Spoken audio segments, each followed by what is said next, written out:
Having worked the last few years in a residential treatment facility, I've been very interested in the interface between psychology and philosophy.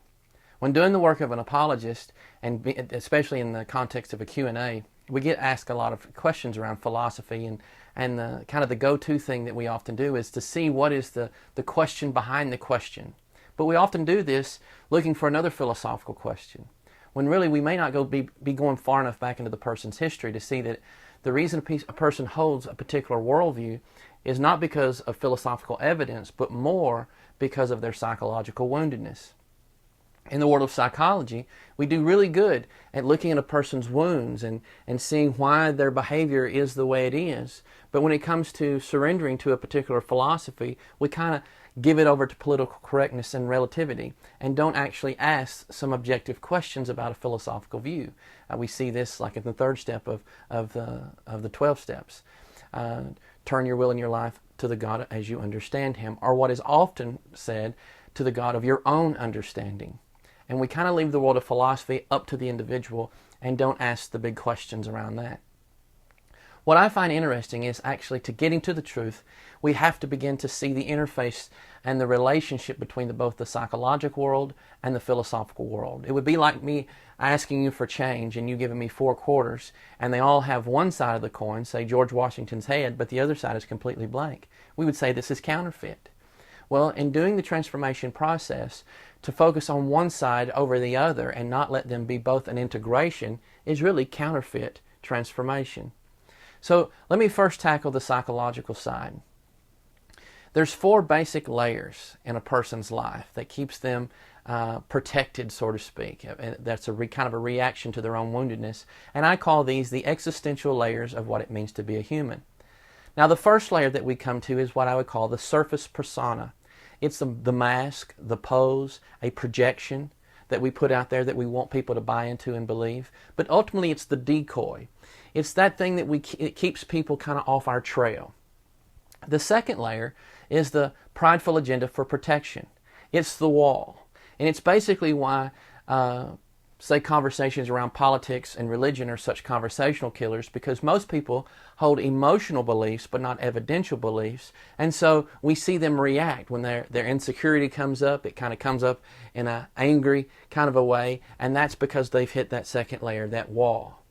The third layer, in which the second layer is trying to protect the world from seeing, is a person's psychological wounds, because around these wounds is a lot of guilt and a lot of shame.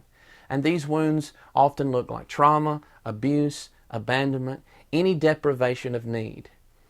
Now, we get these wounds from 4 basic areas, I would say. Our family of origin, religion, culture, and the society that we try to keep up with. But this layer, these are where we get a lot of emotional woundedness. The fourth layer would be the philosophical core belief. Now, contrary to the mask or the surface persona that we project, our philosophical core belief is the one that is closest to our heart. It's what we have actually come to believe about ourselves.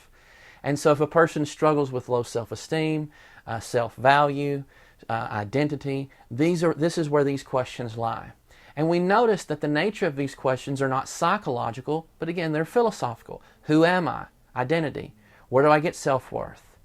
Where is purpose? Does each individual have purpose? Does life have purpose? Where do I find meaning?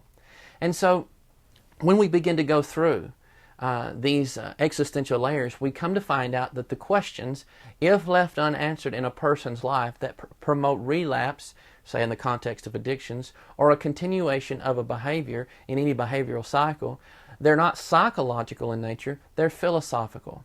And if we are the apex of our universe, so to speak, there is nothing higher than us, then we get what we got.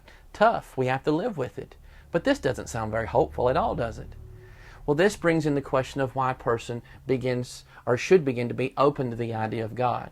Now, this doesn't make God's existence come true because that we're now open to it, but at least we see the benefit of why God's existence would possibly be a higher court to appeal to. Now, this introduces us to the world of philosophy. And I divide these things into 2 different areas. One is objective truth, the other is subjective benefit. If you put a box in the objective truth, this is where we look at evidence, logic, rational reasons. Because when we begin to look at worldviews such as atheism, pantheism, monotheism, deism, all the great isms, the worldviews, so to speak, we have to look at them and analyze them through evidence, logic, and rational reasons. Because if a worldview does not sustain itself rationally, logically, and evidentially, then it's not, quote, real. And I often ask this question: if you're drowning in a pool, would you want me to throw you an imaginary rope or a real one? Absolutely. You would want me to throw you a real one. So, as I've done my personal investigation, the reason that I myself hold the Christian belief is because I believe it to be true, evidentially, logically, and rationally. But let's say for a second that we've done the work and Christianity is true, which is absolutely the worldview that I hold to for this very reason.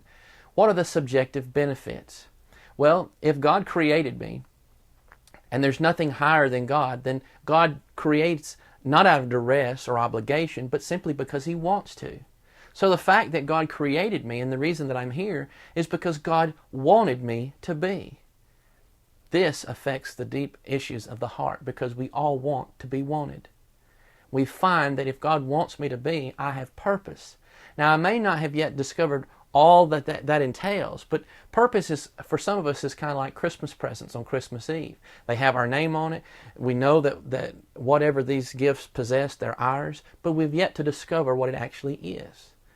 And so, looking at the subjective benefits, again, one of the main reasons I'm a Christian is not because it's just logically true, but also because what Christianity provides, no other worldview actually does. It doesn't compare because it offers what none of the rest actually give us or offer us. So go back to purpose. If Jesus is God, what does that say about God coming into time-space history? That He wants nothing to do with us, or that He absolutely wants to get close to us? Well, we see that it's the latter. He wants to get close to us. He wants to relate to us. Have you ever heard the statement, don't judge a person till you've walked in their shoes? Well, what we find in the Christian worldview is that God has actually walked in our shoes. If Jesus is God and He's hanging on a cross, what does that say about God? That He has no idea what it means to suffer and to experience pain? No. He absolutely understands what it means to suffer and experience pain. So that when you pray to Him, in the midst of your pain and suffering, He understands. If Jesus is God and He rose from the dead, and death is mankind's greatest fear, does that logically infer that God wants us to be afraid? No. That He wants us to live fearlessly because He's tackled mankind's greatest fear. And if Jesus is coming again, as He said, if I go to prepare a place for you, I will come again to receive you unto myself, that where I am, you may be also.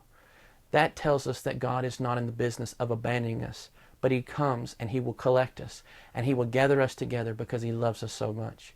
So what's interesting is that when you look evidentially, logically, and rationally, only the Christian worldview sustains. But the subjective benefits, if Christianity is true, actually answers perfectly the existential questions of our philosophical core belief. And when you see these two integrate and converge, we discover what it means to be an authentic human being.